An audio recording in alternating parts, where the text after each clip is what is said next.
We are live. This is the Total OS Today Show podcast right here on the terrific Linux Distro Community.com. Now, this is a weekly technology podcast that begs the question, why is Spatry on my show?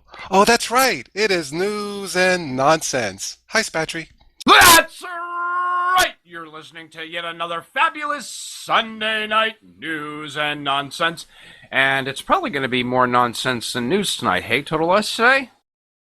Okay, fine. You twisted my kernel, sure. All right. And we got a special guest, Myers G. Welcome to the show. Uh-oh. uh, Uh-oh, Spatry, you scared him away. I don't know why I would do such a thing, but oh well, it is what it is. Well, I'll tell you what. Why don't you get us started? I suppose I can do that. All right, Red Hat says Twin Peaks in GPL violation, and they are seeking an injunction. If you remember, Red Hat was sued by a company called Twin Peaks over patent infringement. In its lawsuit filed in March 2012, Twin Peaks alleged that Red Hat and its newly acquired subsidiary, Gluster, infringed on its U.S. patent, some big number here, Mirror File System. The patent was filed in 2001 and issued in 2008, and according to the patent description, a mirror file systems, or MFS, is a virtual file system that links two or more file systems together and mirrors between them in real time. Twin Peaks seeks injunction and damages for the alleged patents. Red Hat has now responded with an amended counterclaim against Twin Peaks software. Red Hat is using GNU GPL as a weapon against Twin Peaks in this court battle. Red Hat says in its counterclaim that Twin Peaks is violating the GNU GPL, and pretty much, basically, they're saying that there's all this, a lot of the code in their proprietary software was derived from open source software, and that sort of thing. And so, Red Hat is not only asking Twin Peaks to comply with the GPL, or the GNU General Public License, but is also seeking damages and permanent injunction on Twin Peaks products. If Red Hat wins, Twin Peaks will be thrown out of business. What is it with you and patent news? I feel like I need to start my cricket sound effects again. It seems like I don't know. I mean, I just pulled the news off of my favorite Linux news sites, and it seems like there's a lot of stuff with patents going on in the world. But it is what it is. I mean, yeah. I'm not going to cover patents all night long, that's for sure. Oh, thank God. Yeah, I'm looking at the chat room, and Voltam requests I do more sound effects like that. Sorry, Spatcher, you're goodbye. No, not that sound effect. Well, I think I can top your patent news, my fine patented friend. It appears that Microsoft has applied for a new patent for possibly one of their future smartphones, a future feature. And apparently, Spatry, it's for all those people who like to spank their smartphone. Apparently, what this possible future feature does, this patent does, is say your phone is in your pocket and it rings and you are too busy to answer it. You can spank your phone to silence it. What do you think of that? Oh, come on. Good idea, though. Well, it is because, look, if it's in your pocket and, it saves you the trouble of taking it out and possibly dropping it or doing something else. Honestly, of all the nonsense, frivolous patents that are out there, feature patents, I think this one would be kind of cool. If my Android phone had it, and say I'm driving in the car and the phone's in my pocket or whatever, and the phone rings, I can just tap it. Now, I would set it to something like when I tap it, it silences it, but I have like a pre-recorded message saying, hey, I'm busy, call me back later, bye. But I think that's a cool feature. Well, suppose some lady has their cell phone in the back pocket and it's ringing, disrupting the meeting, and somebody could just go over and just tap the lady next to him on the behind. Leave it to you to think that way. But you know what? That's actually pretty funny. Yeah, but exactly. Oh, but ma'am, I wasn't trying to be fresh. I was just trying to silence your cell phone for you. Well, if a phone like that comes out with that feature, let the jokes begin. Exactly. Well, more news. The much awaited Linux game, Faster Than Light, has been released. Now, for those of you who made a contribution to Faster Than Light on Kickstarter, you should have a copy of the game already. But the thing is, you can get this game at the very low price of $9 from the Humble store, according to the article here on Ubuntu Vibes. You can just point the browser to ftlgame.com. It looks like a fun little game, and it's one of those outer space games, and I happen to have a soft spot for those, so I'm definitely going to be pulling out my credit card for that one. Well, speaking of outer space, I know you like science fiction movies, yes? Oh, absolutely.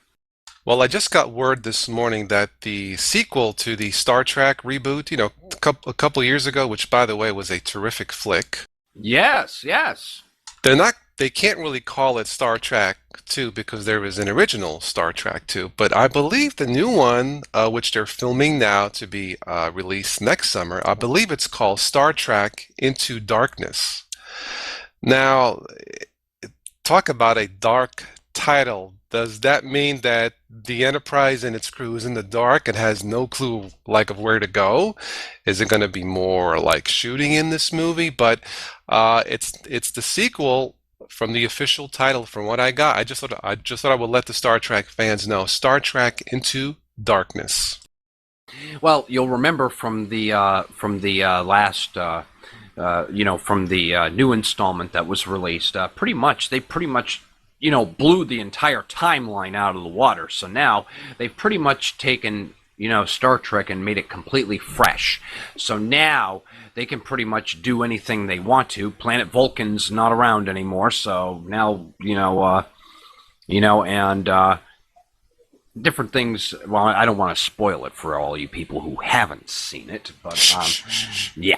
But the thing is, I think this is going to bring a lot of fresh ideas to the table for Star Trek, especially if they have some good writers. And the thing is, not only we got Mr. Spock, and then the older Mr. Spock.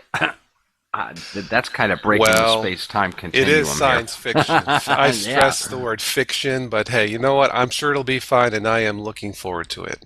yeah, I think that would be pretty great. Yeah. Well, since we're on the topic on science fiction movies, I'm sure you probably are familiar and seen the classic sci-fi movie from the 90s called Independence Day.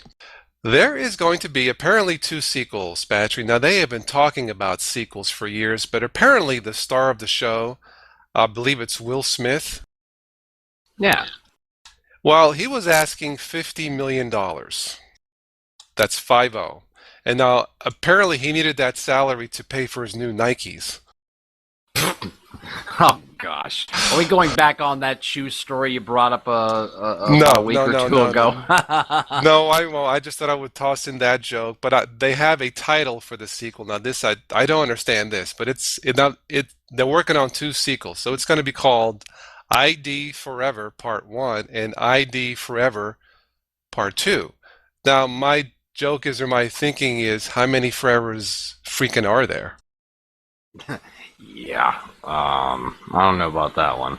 I don't know either, but I enjoyed the original. But apparently, written in stone. There's no contract, but those are the working titles. And ID Forever. We are into a voting season now with the presidential election. That sounds like a voting slogan or something. I don't know.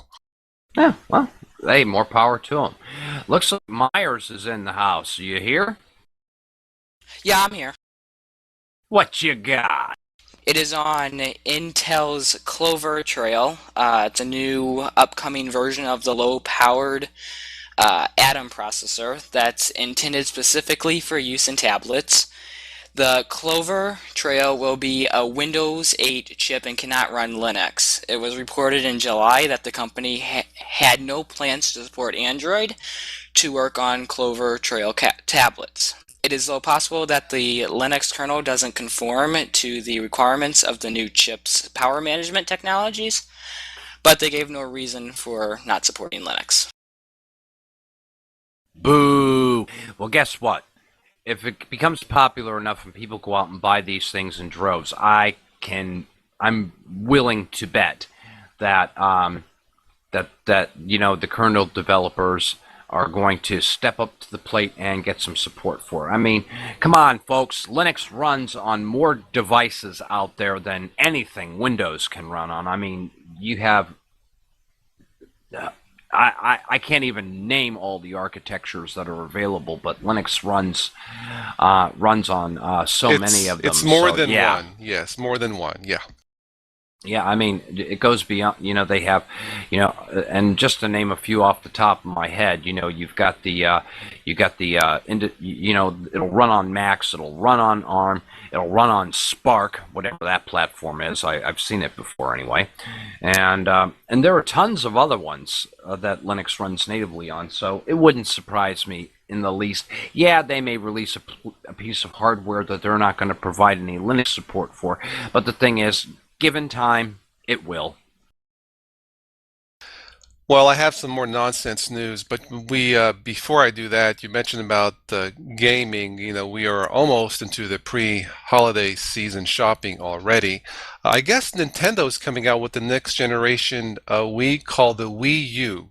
Boy, that sounds so wrong. But anyway, this will have a gamepad controller with a touchscreen, I think, and it'll retail for a reasonable $300. So all you parents out there looking for a new gaming console for yourself or for your family, that sounds pretty reasonable. I have an Xbox, and my son has a Nintendo, and I got to tell you, that motion control thing, if you're looking for a workout, need to lose weight, or just want to work up a sweat, the Nintendo with the motion control is terrific.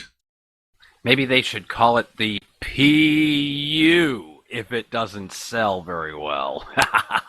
I was hoping you'd say that.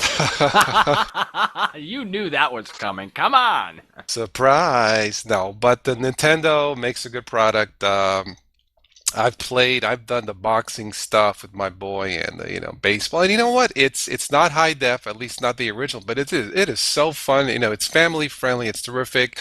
And we'll see what happens with the Wii U, excuse me, the Wii U. I'm just making fun, Nintendo. Please don't sue us. The Nintendo Wii U. PU. I mean, yeah, that sounds great.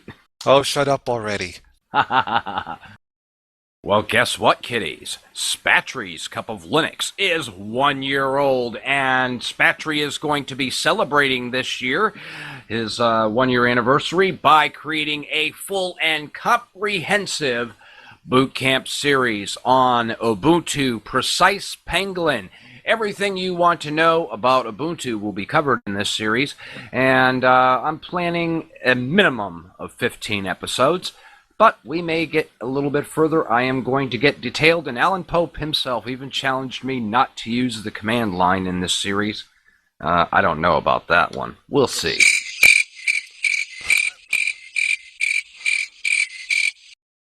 I love you too, Total OS, today. Voltem dared be blaming on him. Okay, let's see. Well, let's keep on the nonsense. I have some more movie news. Well, Spatry. Uh-oh, here it comes. Hey, don't blame me. I don't make movies, okay? But apparently. No, you don't. Thank you. Spatry, there's going to be another Godzilla